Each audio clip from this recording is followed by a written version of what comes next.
Laudetur Jesus Christus. Vamos entonces a la parte B de este tema de los sacramentos, donde veremos las partes constitutivas de todo sacramento y una reflexión al finalizar esta parte. Las partes constitutivas de todo sacramento la van a ver en los puntos 15 y 16 del texto. Y hay también una referencia a las ceremonias que rodean los sacramentos en el número 18 del texto. Vamos ante todo a la materia del sacramento, es decir, el elemento sensible que utilice. Esa es la materia, el elemento sensible. Por ejemplo, el agua del bautismo, el óleo de la confirmación y de la extremaunción, también en el orden sagrado se utiliza. Materia, ven ustedes cómo la materia, el elemento sensible, puede ser común a varios sacramentos. Entonces no es lo determinante son las palabras o forma del sacramento. Lo que determina cada uno son las palabras o forma del sacramento, se llama así, forma. Y que se perciben por el oído.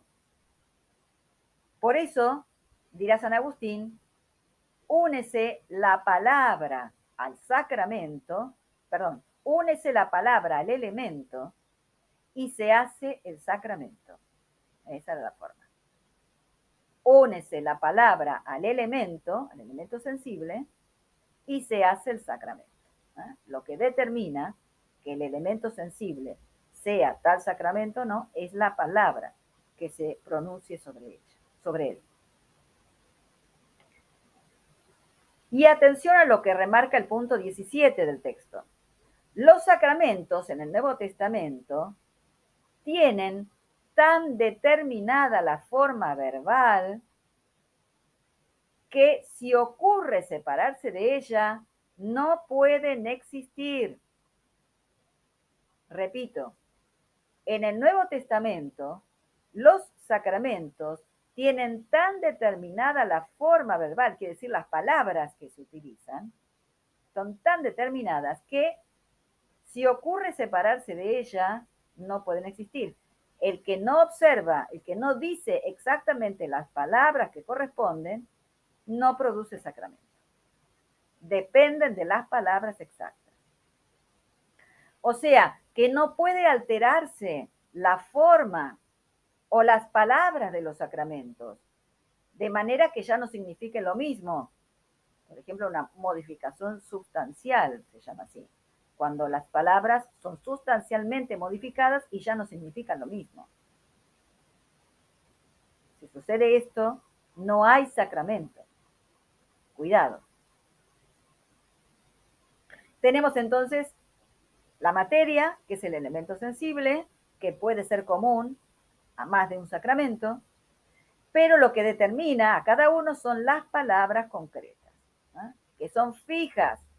Nadie puede separarse de pronunciarlas exactamente. Si no, no hay sacramento. Pero además, la Iglesia rodeó a estos elementos, a esta parte esencial de los sacramentos, de ceremonias. Ceremonias que, aunque no sean estrictamente necesarias para la esencia de los sacramentos, sin embargo no pueden omitirse sin pecado. El que las omite peca, ¿no? ¿Por qué? Porque las ceremonias hacen más claro el efecto de cada sacramento en el alma. Elevan a la contemplación de las cosas sagradas, excitan la fe y la caridad. Por eso son tan importantes. La materia y la forma de cada sacramento, la Iglesia las ha envuelto, las ha rodeado en ceremonias muy apropiadas para manifestar claramente qué es lo que se va produciendo en el ámbito espiritual. ¿Cuántos son los sacramentos de la nueva ley? Encontrarán su número en los puntos 19 al 21 del texto. Los sacramentos de la nueva ley. La Sagrada Escritura, la tradición de los padres, de la Iglesia, los concilios, aseguran que son 7, porque van acompañando espiritualmente lo que acontece en la vida del hombre, en la vida natural del hombre.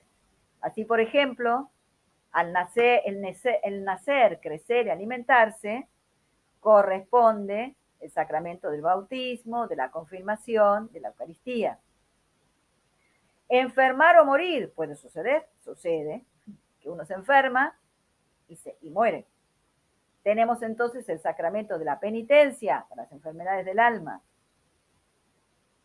y el sacramento de la extrema unción para ayudar al agonizante a dejar este mundo y llegar a la vida eterna. Todos los hombres necesitan un gobierno, ¿eh? Alguien que ordene la vida, pues también en la iglesia los que gobiernan reciben el orden sagrado. Y para la legítima propagación de la familia, el sacramento del matrimonio. Ven ustedes, cada etapa de la vida tiene el sacramento especial que acompaña al desarrollo de la vida espiritual. Son los 7 sacramentos. En cuanto a su necesidad, no todos los sacramentos son absolutamente necesarios. Fíjense, algunos lo son, absolutamente necesarios. Lo verán esto en el punto 22 del texto. ¿Cuáles son los absolutamente necesarios? El bautismo, sin el cual no hay vida de gracia. La penitencia, para recobrar esa vida de gracia si se ha perdido. Y mirando al bien de toda la iglesia, el orden sagrado, absolutamente necesario, porque justamente nos proveen de los sacramentos. 3, entonces, sacramentos absolutamente necesarios. El bautismo, la penitencia y el orden sagrado, mirando al bien de toda la iglesia. En cuanto a la dignidad, sabemos que la Eucaristía es el mayor de todos en dignidad, pero esto lo vamos a estudiar mejor en el apartado correspondiente. En cuanto al autor de los sacramentos, ¿quién es? Nuestro Señor Jesucristo. Esto lo verán en el número 23, en el punto 23. Dios mismo, por medio de nuestro Señor Jesucristo, verdadero Dios y verdadero hombre, autor de los sacramentos. Y aquí, hermanos, llegamos al misterio de la sabiduría y del amor de Dios, que ha querido que los ministros de los sacramentos para los hombres fuesen otros hombres, pero elegidos por Él, no cualquiera, no se autoeligen, no se declaran a sí mismos pastores. Un día se levantan y dicen, soy pastor, o soy pastora. No, no.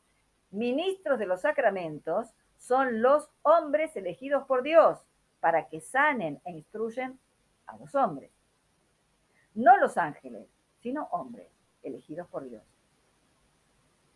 Y si bien la Iglesia exige fe íntegra y santidad de vida como requisito para la elección de los candidatos a las órdenes sagradas, hacia el momento de la elección deben constatarse estos 2 requisitos: fe íntegra y santidad de vida. Sin embargo, si el ministro ya elegido en algún momento de su vida decae y se hace indigno, esto, hermanos, no obstaculiza el efecto del sacramento si lo administra respetando la materia y la forma establecida. Qué gran consuelo esto. Lo verán en los puntos 25 y 26 del texto. Y cuidado, porque verán también en el texto cómo al mismo tiempo se advierte severamente al ministro indigno que en realidad no debería siquiera tocar las cosas sagradas. cuidado entonces, ¿eh? En realidad no debería tocar las cosas sagradas, pero si lo hace, pues sepamos que su indignidad no obstaculiza el efecto del sacramento. Sí lo administra respetando la materia y la forma correcta. En cuanto a los efectos de los sacramentos, nos hablarán de ello los puntos 27 al 31 del texto, distinguiendo, verán ustedes, entre el efecto principal de todos ellos, que es la gracia santificante, ya sea que la otorgue por primera vez, como en el bautismo, o que la devuelva, como sucede en el sacramento de la penitencia, o que la acreciente, como sucede con los otros sacramentos. Todos acrecientan la gracia. Efecto principal, la gracia santificante. Pero también a este efecto principal se agrega el efecto propio de cada sacramento. Cada uno va a hacer algo más, va a agregar una gracia especial. Por ejemplo, lavar, robustecer, sanar el alma. Y todavía algo más especial en solo 3 de los sacramentos. A la gracia santificante, a la gracia sacramental propia, hay algunos, 3 de los sacramentos que tienen una gracia especial todavía, que es el carácter sacramental o sello en el alma. Propio este sello del bautismo, de la confirmación y del orden sagrado. Los 3 sacramentos que imprimen carácter, un sello en el alma. Un sello que es imborrable y que es la causa de que estos sacramentos no puedan repetirse una vez recibidos. Que fue bautizado no se puede volver a bautizar. Lo mismo que fue confirmado y el que recibió el orden sagrado. Ahora, en la situación actual que estamos viviendo, cuando hay una duda seria acerca de la validez de alguno de estos sacramentos recibidos en el marco del Novus Ordo, es decir, en la Revolución Conciliar del Vaticano II, sí pueden recibirse subcondiciones. Puede pedirse que se administren subcondiciones, es decir, bajo condición, cuando hay una duda seria de que hemos recibido realmente la confirmación. En el caso de los sacerdotes, ¿realmente recibieron el orden sagrado?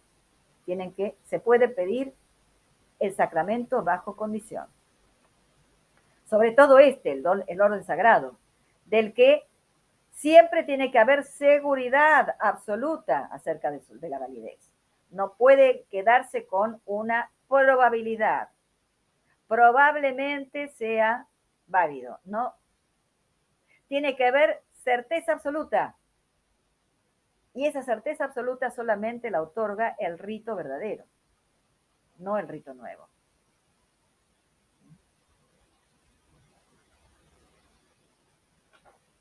Y quiero hacer ahora una reflexión acerca de lo que dijimos al comenzar este tema de los sacramentos, que los sacramentos son siempre sacramentos de la fe,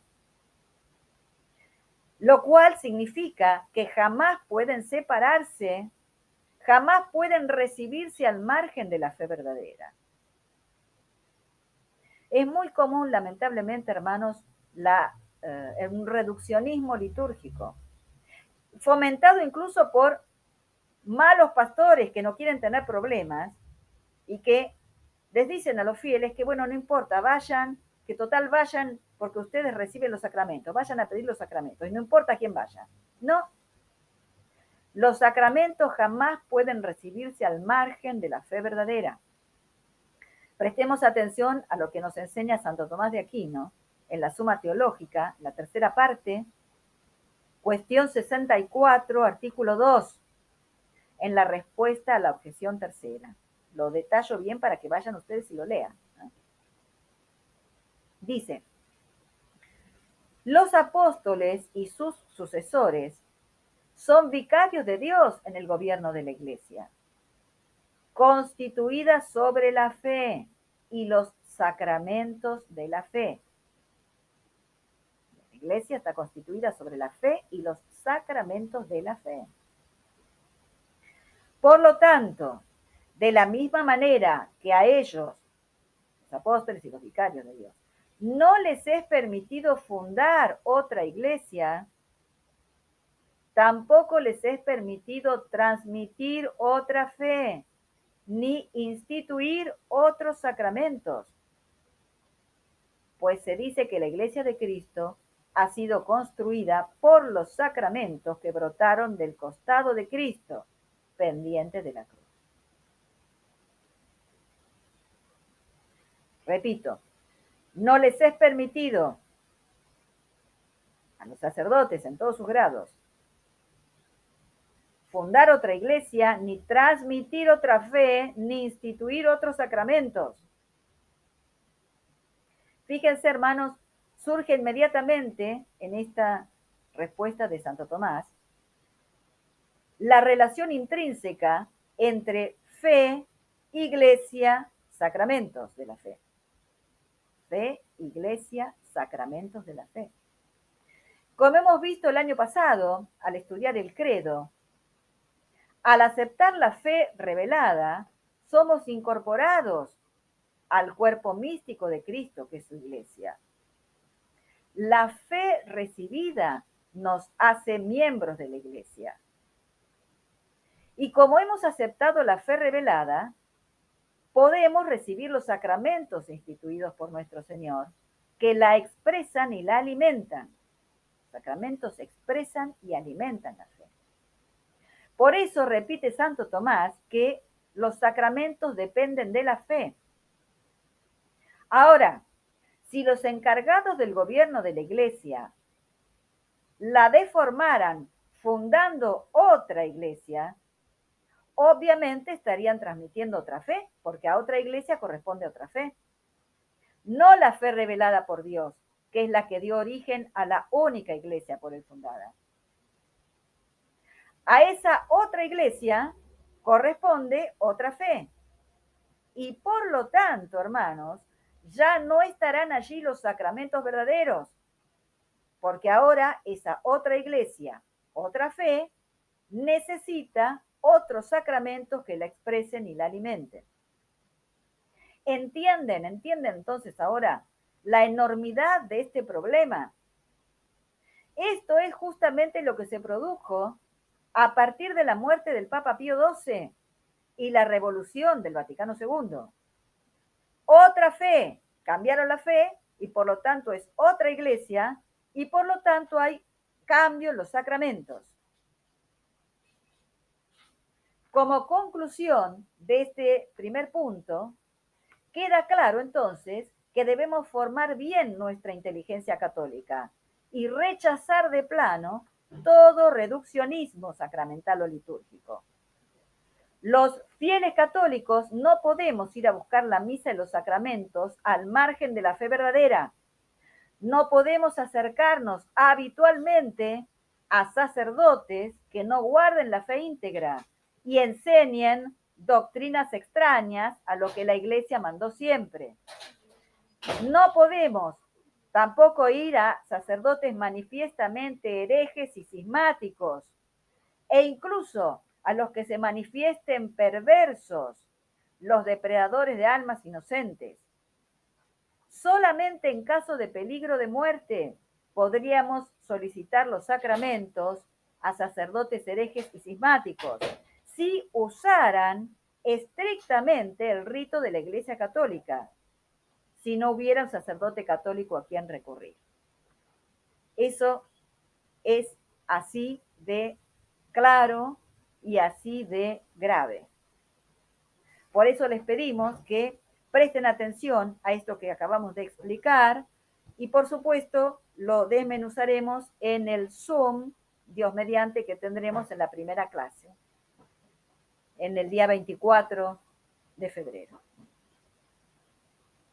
Maránata, ven Señor Jesús. Dios nos bendiga a todos.